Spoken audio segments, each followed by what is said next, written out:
Nur Batrisha binti Zamzuri. I'm Nur Shazani binti Abu Bakar. I am Fitria Sabria binti Siddiq. First and foremost, I will explain about the company background. We have chosen YTL Corporation Berhad for our assignment. It is an integrated infrastructure developer with extensive operations all around the globe, such as Malaysia, Indonesia, United Kingdom, Jordan, and many more. Its core business comprises of activities like utilities, contract construction, cement manufacturing, property development and investment, as well as few others. YTL Corporation is among the largest companies that is listed on Bursa Malaysia Securities Berhad and has also become the first non-Japanese Asian company to enter the Tokyo Exchange list. Its philosophy, which is the commitment to produce world-class product and service at competitive price, has enabled the company to build up a growing customer up to 12 million people globally over the last 30 years. Moving on to the management approach. The factor that YTL Corporation considers to have segment reporting is the nature of the product or service that they provide. Among the two types of segment, it is found that the corporation has implemented business segments. It is because they engage in providing an individual product or service or a group of related products or services which I mentioned earlier, such as construction, utilities, and hotel management. The corporation's Chief of Decision Maker or CODM happened to be its CEO, Chief Executive Officer. One of his responsibilities is to report the results of the strategic management process to the Board of Directors and to alter the structure of organization when needed based on information that he has gathered. In order to identify whether a business segment within a company is reportable or non-reportable, a 10% quantitative threshold test as well as the 75% total revenue requirement threshold test shall be carried. A 10% quantitative threshold test can be carried through three bases, which are the company's revenue, profit or loss, or its asset. The 75% total revenue requirement threshold test can be carried only through the revenue basis. As being mentioned previously, the 10% quantitative threshold test can be through three bases, which are revenue, profit or loss, and asset. Through revenue, in order for business segment to be a reportable segment, it needs to exceed 10% from the total revenue earned by the company through the operating segments, which comes from the external customers as well as the inter-segment. For the profit or loss, it is needed to calculate which amount is greater between the total profit or total loss earned by the company. And for the asset, in order for a segment to be reportable, it needs to exceed 10% from the total asset of the company that are used in the operating segments. The basis that we have chosen for YTL Corporation Berhad is profit or loss basis. Therefore, in order to determine whether a segment shall be reportable or not, we have calculated the total profit and the total loss of the company in order to determine which one is greater. In this case, the total profit is greater than the total loss. Therefore, in order to be reportable, a segment's profit or loss shall exceed the 10% of the total profit of the company. Any segments that did not exceed the 10% quantitative threshold test shall be declared as a non-reportable segments. From the 10% threshold test result, YTL Corporation Berhad has a total of 5 reportable segments and 2 non-reportable segments. The reportable segments shall be disclosed separately in the segmental report, while the non-reportable segments shall be merged together in the other operating segments. After the segments have been identified to be reportable or non-reportable, a 75% total revenue requirement threshold test will be carried. The test will be carried by dividing the total external revenue earned by all the reportable segments with the total estimate revenue earned by all segments. The test will be carried in order to finalize whether the reportable segments will stay as it is, or there is any reclassification of non-reportable segment in order to exceed the 75% test. As the reportable segments of YTL Corporation have exceeded the 75% test, therefore the existing reportable segments will be remain, and the non-reportable segments, which are the information technology and e-commerce related business as well as hotels, will also be remain as non-reportable segments. This is the new segmental report constructed by us for YTL Corporation Berhad. The reportable segments, which are the construction, cement and building material industry, property investment and development, management services and others, as well as utilities, will be disclosed separately in the segmental report. Meanwhile, the non-reportable segments, which are information technology and e-commerce related business and hotels, will be disclosed together in other operating segments. However, the non-reportable segments may still be disclosed separately if only the company is sure that the information disclosed will be beneficial to the users of financial statement.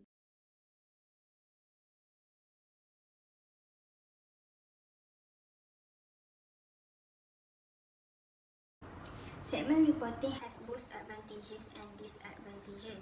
One of its advantages is it can help the user of financial statement to have better understanding regarding the company performances and the risks and returns of the company. Besides, it will also enable the users to analyze further before making any investment and credit decision. Segment reporting may also improve the allocation of scarce resources in an economy so that the company's related market can progress efficiently. Lastly, its advantage may help the company, especially those companies with geographic type of segment, to identify which area, product or services that is most profitable. For the disadvantages, segment reporting can cause the company to place too much focus on short-term numbers. It will also may cause the company to encounter the difficulty in providing accurate data, and this may lead to the misinterpretation of data by its users. For basis preparation of interim report of YTL Corporation Berhad, it is prepared in accordance with MFRS 134 interim financial reporting. The company adopts discrete method where the interim period will be classified as a separate accounting period. By using this method, the report must use consistent accounting policies and method as in annual audited financial statement. So for financial year beginning or after 1st July 2020, any effective adoption and amendment of MFRS will not have significant effect on financial statement for the group. Next, I will pass to Fitria. Accounting policies used in preparing the interim report of YTL Corporation Berhad. The first one is property, plant and equipment. For subsequent measurement, except for some freehold land and buildings, all property, plant and equipment is carried at cost in line with MFRS 116 property, plant and equipment, which is cost model equal to cost minus accumulated depreciation minus accumulated impairment loss.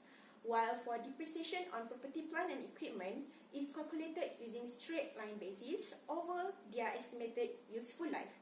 The principal annual rates of depreciation used are as follows. Secondly is inventories.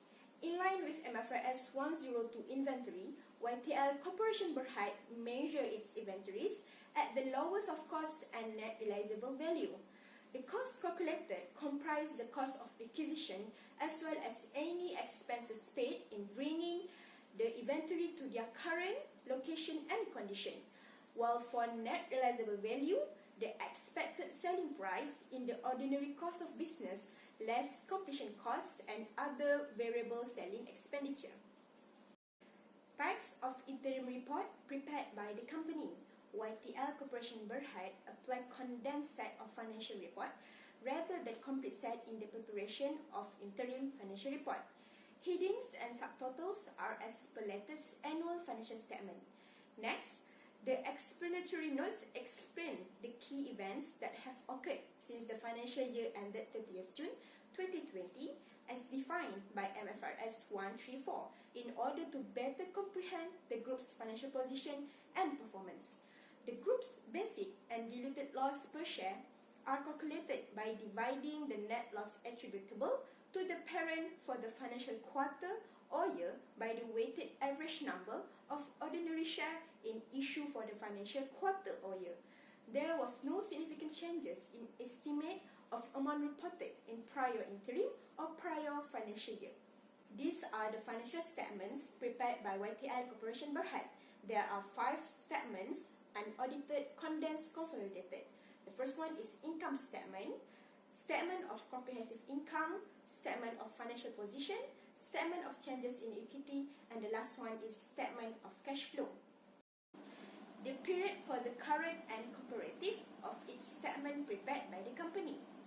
As YTL Corporation Berhad's financial year ended on 30th June and it published quarterly interim financial statement as of 30th June 2021 that equivalent to 4th interim quarter for the year of 2020. From 1st July 2020 until 30th September 2020, it's for quarter 1.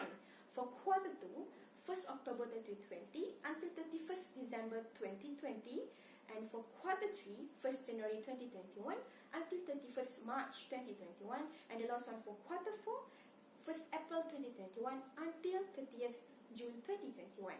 The statement of financial position, 12 months for the current period from 1st July 2020 until 30th June 2021, and the comparative period, 12 months from 1st July 2019 until 30th June 2020. The second one, statement of income statement and other comprehensive income. First, 3-month ending April to June. For the current period, 1st April 2021 to 30th June 2021.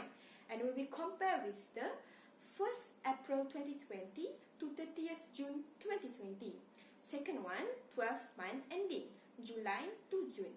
For the current period, 1st July 2020 until 30th June 2021, and the comparative period, 1st July 2019 until 30th June 2020.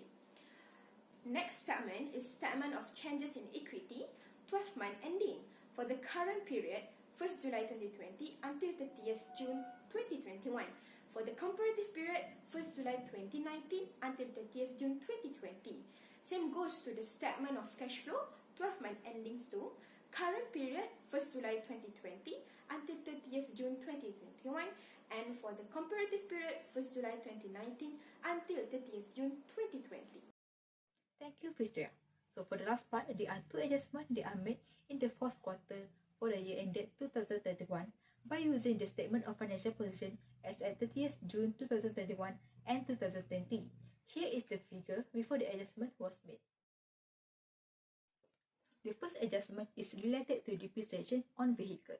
As stated in the statement of financial position, the cost of vehicle is Rm9,292,000, with its accumulated depreciation amounted to 7,116,000 as at 1st July 2020. It is also mentioned that the company used straight line method at 10% per annum to depreciate its vehicle, and there is no depreciation in the disposal year. However, on 31st December 2020, YTL Corporation Berhad decided to dispose one of the vehicle with carry amount of 93,000 for a profit of 15,000.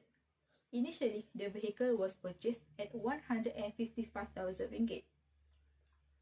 So, for the adjustment, the carry amount of the disposal vehicle Rm93,000 need to be recognized as it no longer meet the definition of plant property and equipment as per MFRS 116. Therefore, the new carry amount of the vehicle will be Rm2,566,300 ringgit as 30th June 2021. Next, for the second adjustment is related to inventory. As at 30th June 2021, some damages goods amounted to 88.8 million are included in the computation of inventory in the statement of financial position. Thus, the amount needs to be deducted from the inventory account. Therefore, the new figures after deduction will be around 1.048 billion 127,000. So, after the adjustment has been made, here is the new figures for vehicle and inventory in the statement of financial position as at 30th June 2021 for both current and comparative period. So, the period for both current and comparative is same, which is from 1st July 2020 until 30th June 2021, as we make the adjustment for the first quarter in the year of 2021. So that's all from us. Thank you so much for your cooperation.